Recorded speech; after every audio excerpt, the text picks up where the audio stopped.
Israel और Iran के दरमियान 12 दिन से जारी हमलों के बाद जंग बंदी। इसराइल का अमरीकी सदर की तजवीज़ कबूल करने का ऐलान। ईरान ने भी अमल दरामद शुरू कर दिया। ईरानी वज़ीर ख़ारजा अब्बास इराक़ची ने कहा है कि इसराइली जहरियत के खिलाफ हमारी अफवाज की कार्रवाइयाँ आखिरी वक्त तक जारी रहीं।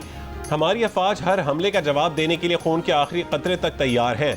ईरानी पासदारान इनकलाब के commander in chief major general Pakpour ने कहा है कि ट्रंप ने ईरान के खिलाफ दोबारा जहरियत की तो मुंह तोड़ जवाब मिलेगा। कामयाबी और फतह पर मिल्लत ईरान और शोहदा के अहलखानों को मुबारकबाद पेश करते हैं। इसराइली वज़ीर आज़म नेतन्याहू ने कहा है कि इसराइल ने ईरान के साथ ट्रंप की जंगबंदी की तजवीज़ पर इत्तफाक कर लिया है। ईरान के साथ जंग के तमाम मकासद हासिल कर लिए हैं।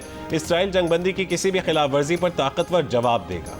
ईरान और इसराइल के दरमियान जंग बंदी शुरू हो चुकी। अमरीकी सदर का फरीकैन से जंग बंदी की खिलाफ वर्जी न करने पर जोर। ईरान और इसराइल के दरमियान जंग बंदी का ऐलान अमरीका के सदर डोनाल्ड ट्रंप ने किया। पाकिस्तानी वक्त के मुताबिक रात 3 बजे अमरीकी सदर ने बयान दिया कि 6 घंटे बाद फरीकैन अपनी हतमी कार्रवाइयाँ मुकम्मल कर लेंगे। ईरान जंग बंदी का आगाज़ करेगा। 12वें घंटे में इसराइल जंग बंदी का आगाज़ करेगा और 24 घंटों बाद 12 रोज़ा जंग का इख्तिताम हो जाएगा। उम्मीद है जंग बंदी हमेशा के लिए कायम रहेगी। ट्रंप ने कहा कि इसराइल और ईरान दोनों तकरीबन बैक वक्त उनके पास आए। दुनिया और मशरक़ वुस्ता जंग के असल फाते हैं। दोनों अक़वाम को बहुत मोहब्बत, अमन और खुशहाली मिलेगी। अगर ये दुरुस्त रास्ते से हट गए तो बहुत कुछ खोएंगे। खुदा इसराइल और ईरान पर रहमत नाज़िल करे। ट्रंप के जंगबंदी के ऐलान के बाद ईरान के इसराइल पर वक्फे से 6 मरहलों में मिसाइल हमले। जनूबी शहर बेरशेबा में मिसाइल गिरने से तबाही, 7 इसराइली हलाक, 20 से ज़्यादा जख्मी। इससे पहले इसराइल ने तेहरान और करीबी शहरों पर शदीद हमले किए। करज और रजाई शहर में भी कई ज़ोरदार धमाके सुने गए। ईरान के मिसाइल लॉन्चर्स को निशाना बनाने का दावा। ईरान के एक और एटमी साइंसदान का कत्ल। इसराइली मीडिया के मुताबिक ईरानी एटमी साइंसदान मोहम्मद रजा सिद्दीकी गुज़िश्ता रात इसराइली हमले में मारे गए। जंग के आगाज़ से अब तक इसराइली हमले में ईरान के 17 एटमी साइंसदान मारे गए। बीर अल सबा में ईरानी हमले में हलाक इसराइलियों की तादाद 4 हो गई। कतर में ईरानी हमलों के बाद ट्रंप और अमरीकी नायब सदर ने अमीर कतर के साथ इसराइल ईरान जंग बंदी की तजवीज़ पर तबादला ख्याल किया। खबर एजेंसी के मुताबिक ट्रंप ने अमीर कतर को बताया कि इसराइल ने जंग बंदी पर रजामंदी जाहिर की है और ईरान को जंग बंदी पर आमादा करने के लिए कतर से मदद की दरख्वास्त की। कतर के वज़ीर आज़म शेख मोहम्मद बिन अब्दुर्रहमान अल सानी ने ईरानी हुक्काम के साथ गुफ्तगू में उन्हें अमरीकी जंग बंदी की तजवीज़ पर मुत्तफ़िक कर लिया। व्हाइट हाउस ओहदेदार का कहना है कि ट्रंप ने पीर के सपहर इसराइली वज़ीर आज़म नेतन्याहू से फ़ोन पर बात की। सदर ट्रंप ने सीज़ फायर मुआहदे के लिए सालिसी की। अमरीकी नायब सदर JD वैंस, वज़ीर ख़ारजा मार्को रूबियो और अमरीकी मंदूब विटकॉफ ईरानी हुक्काम के साथ बराह रास्त और बिलवास्ता राबते में रहे। व्हाइट हाउस ओहदेदार के मुताबिक इसराइल ने इत्तफाक किया कि ईरान ने मज़ीद हमले नहीं किए तो वो जंगबंदी के लिए तैयार है। ईरान ने अमरीका को इंदिया दिया कि वो मज़ीद हमले नहीं करेगा। वज़ीर आज़म शहबाज शरीफ से कतर के सफ़ीर की मुलाकात में अमीर कतर से इज़हार यकजहती। कहा कि गुज़श्ता शब के हमलों के बाद अमीर कतर और बरादर अवाम से इज़हार यकजहती करते हैं। अपने कतरी भाइयों बहनों और पूरे खित्ते के अमन सलामती के लिए दुआ गो हैं। मशरक़ वुस्ता में पायदार अमन के लिए मुज़ाकरात और सिफारतकारी को वाहिद रास्ता समझते हैं। वज़ीर आज़म शहबाज शरीफ और सऊदी अरब के सफ़ीर से भी मुलाकात में मशरक़ वुस्ता की तेज़ी से बदलती सूरत हाल पर तबादला ख्याल। पाकिस्तान की गैर मुतज़लज़ल यकजहती का इज़हार। कहा कि पाकिस्तान सऊदी अरब के साथ खित्ते में अमन के लिए करीबी ताउन जारी रखेगा। पाकिस्तान स्टॉक एक्सचेंज में कारोबार का मुस्बत रुझान। 130 इंडेक्स 5% बढ़ने पर कारोबार को 1 घंटे के लिए रोका गया। 100 इंडेक्स में 5800 से ज़्यादा पॉइंट्स की इजाफे से 1,22,045 पर है। आलमी मंडी में खाम तेल ब्रांड की कीमत तकरीबन 9% गिर गई। कीमत $70 फी बैरल पर आ गई। WTI खाम तेल की कीमत 7% से ज़ायद कम होकर $68.51 पर आ गई। बलूचिस्तान के मकरान डिवीजन के अजला गवादर, केच और पंजगूर को 1 रोज़ बाद ईरान से बिजली की सप्लाई बहाल। ट्रांसमिशन लाइन से बिजली सप्लाई की बहाली के बाद मकरान में सूरत हाल मामूल पर आ गई। गुज़िश्ता दोपहर ईरान से मकरान डिवीजन को बिजली की सप्लाई फ़नी खराबी की वजह से मुअत्तल हो गई थी। कतर, कुवैत, बहरीन, मिस्र और मुत्तहिदा अरब अमारात ने अपनी फ़ज़ाई हुदूद दोबारा खोल दी। अमाराती हुक्काम का कहना है कि अमाराती फ़ज़ाई हुदूद मुकम्मल बहाल हैं। हुक्काम का कहना है कि इलाकाई सूरत हाल की वजह से अमारात की मुख्तलिफ एयरपोर्ट्स पर फ़्लाइट शेड्यूल मुतासिर हुआ। फ़ज़ाई हुदूद में प्रवासों की रश की वजह से फ़्लाइट शेड्यूल भी में रद्दोबदल। एयरपोर्ट इंतज़ामिया की मुसाफिर एयरपोर्ट जाने से पहले फ़्लाइट शेड्यूल चेक करें। इसराइल की फ़ज़ाई हुदूद खोल दी गई। पाकिस्तान का फ़्लाइट ऑपरेशन भी बहाल। दोहा पर ईरानी हमले के बाद कई मुल्कों की फ़ज़ाई हुदूद बंद कर दी गई थी। खलीज फार्स के इर्द गिर्द सैकड़ों परवाज़ें मुतासिर हुई। Doha, Dubai, Abu Dhabi, Bahrain, Kuwait, सऊदी अरब की सैकड़ों परवाज़ें मुख्तलिफ एयरपोर्ट्स पर उतारी गईं। पाकिस्तान का फ़्लाइट ऑपरेशन भी मुतासिर हुआ था। जंग बंदी सबके मफाद में थी, जंग बंदी जरूर हो जाएगी, लेकिन सूरत हाल गैर यकीनी है। अमेरिका में पाकिस्तान की साबिक सफीर मलिहा लोधी की प्रोग्राम जियो पाकिस्तान में गुफ्तगू। कहा कि जब अमेरिका इसराइल पर दबाव डालता है तो इसराइल फौरन तस्लीम कर लेता है। अमेरिका चाहता तो गजा में जंग बंदी करवा सकता था।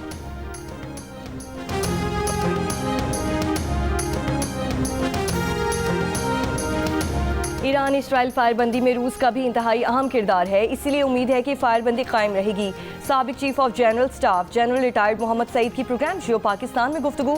साबिक वज़ीर ख़ारजा खुर्शीद महमूद कसूरी ने कहा कि नरेंद्र मोदी की तरह इसराइली वज़ीर आज़म नेतन्याहू का भी यही वतीरा है कि जंग बंद कराने के लिए अमेरिका से अपील करें और फिर बिल्कुल खामोश होकर बैठ जाएं।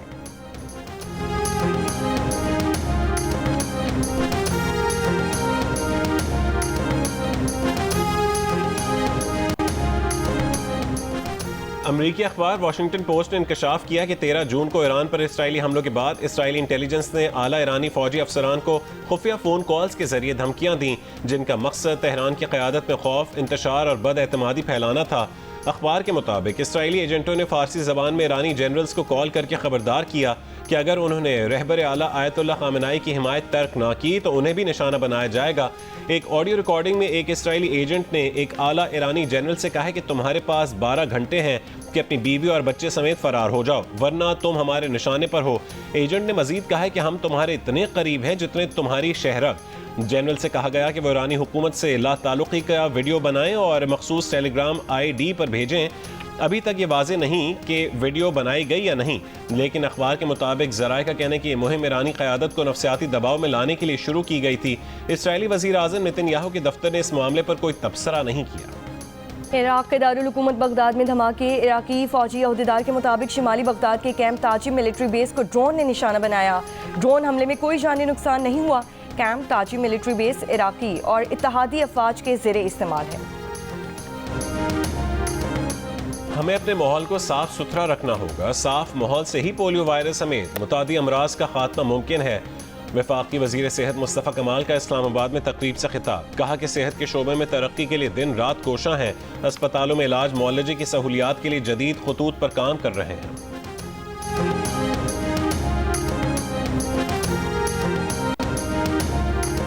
इस्लामाबाद, कराची, लाहौर एयरपोर्ट्स पर ई गेट्स का बुनियादी डिज़ाइन फाइनल कर दिया गया।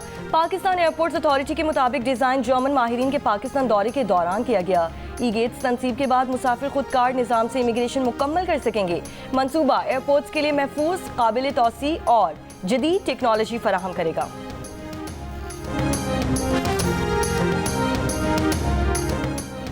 मुल्क के बेशतर इलाकों में मौसम गर्म और शदीद हब्स बरकरार रहने का इम्कान। सिब्बी 46 डिग्री के साथ मुल्क का गर्म तरीन शहर। दादू और तुरबत में ज़्यादा से ज़्यादा 45 डिग्री की रिकॉर्ड। भावलपुर 43, पेशावर 42, डेरा इस्माइल खान में 40 डिग्री रिकॉर्ड। इस्लामाबाद के मुख्तलिफ इलाकों में बारिश से मौसम खुशगवार। कराची में आज बूंदाबांदी या हल्की बारिश का इम्कान है। ज़्यादा से ज़्यादा दर्जा हरारत 36 डिग्री सेंटीग्रेड रिकॉर्ड। महकमे मौसमियात की कश्मीर, बालाई खैबर पख्तूनख्वा, इस्लामाबाद और शिमाल मशरक़ी पंजाब में तेज़ हवाओं और गरज चमक के साथ बारिश की पेशगोई।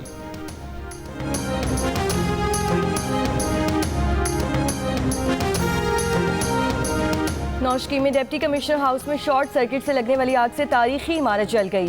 पुलिस के मुताबिक डीसी हाउस की इमारत की तामीर में लकड़ी इस्तेमाल की गई थी, जिसके बायस आग ने एक ही घंटे में इमारत को अपनी लपेट में ले लिया। फायर ब्रिगेड की गाड़ी ना होने के बायस आग पर काबू पाने में मुश्किलात पेश आई।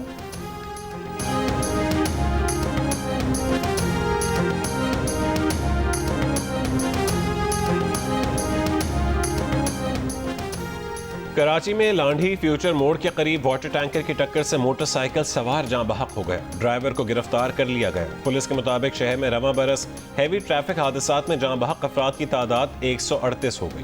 कागान में कार खाई में जा गिरी। हादसे में मियाँ बीवी जाँ बहक, बच्चा जख्मी। रेस्क्यू के मुताबिक गाड़ी मोड़ काटते हुए ड्राइवर से बेकाबू होकर खाई में गिरी। कराची में ट्रैफिक हादसे और करंट लगने के वाक़े में खातून समेत 2 अफराद जाँ बहक हो गए। फायरिंग से खातून समेत 2 अफराद जख्मी। शार नूर जहां के करीब पुलिस मुकाबले के बाद 2 डाकू जख्मी हालत में गिरफ्तार। मुल्ज़मान से असलहा और मोटरसाइकिल बरामद। अमरीकी सुप्रीम कोर्ट ने सदर ट्रंप की गैर कानूनी तारकीन वतन की मुल्क बदरी की पॉलिसी के हक में फैसला सुना दिया। फैसला 3-6 के फर्क से सुनाया गया। सुप्रीम कोर्ट ने अमरीका भर से गैर कानूनी तारकीन वतन की मुल्क बदरी की इजाज़त दी है, जिससे ट्रंप इंतजामिया गैर कानूनी तारकीन वतन को तीसरे मुल्क भेजने का अमल दोबारा शुरू कर सकेगी और गैर कानूनी तारकीन वतन को मुमकिन नुकसान या कानूनी तहफ़्फ़ुज़ात पेश करने का मौका भी नहीं दिया जाएगा। ये फैसला ट्रंप की सख्त गैर इमिग्रेशन पॉलिसीज़ के लिए एक बड़ी कानूनी कामयाबी है। हालांकि अदालत के आज़ाद ख्याल जजेस ने इस पर सख्त इख्तलाफ किया। अमरीकी सेनेट में अपोजिशन लीडर चक शूमर ने ईरान पर हमले से मुतालिक ब्रीफिंग का मुतालबा कर दिया। उन्होंने कहा है कि सदर ट्रंप को ईरान के खिलाफ फौजी कार्रवाई से पहले कांग्रेस को आगाह करना चाहिए था। मशरक़ वस्ता में ईरानी मिसाइल अब अमरीकी फौजी अड्डों को निशाना बना रहे हैं।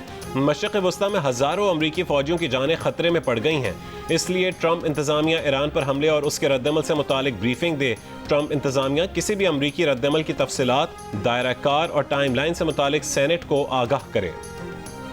अमरीका की होमलैंड सिक्योरिटी ने ईरान की जानिब से अमरीका पर साइबर हमलों के खदशात पर मबनी एडवाइजरी जारी कर दी। होमलैंड सिक्योरिटी का कहना है कि ईरानी हुकूमत के हामी हैकर्स अमरीकी नेटवर्क्स को निशाना बना सकते हैं। हैकटिविस्ट ग्रुप्स कमज़ोर नेटवर्क्स और इंटरनेट से मुंसलिक आलात को निशाना बना सकते हैं। ईरान की जानिब से कतर में अमरीकी फौजी अड्डे पर हमले पर ईरान के शहर आवाज़ में अवाम सड़कों पर निकल आए, ईरानी हुकूमत के हक में नारे लगाए। और एशियन डबल स्क्वॉश चैंपियनशिप में पाकिस्तान ने चाइनीज ताइपे को शिकस्त देकर क्वार्टर फाइनल में जगह अपने नाम की। आखिरी ग्रुप मैच में नासिर इकबाल और नूर जमान ने CUY और चेंग चिफो की टीम को शिकस्त दी। क्वार्टर फाइनल में पाकिस्तान आज शाम कोरिया से मुकाबला करेगा।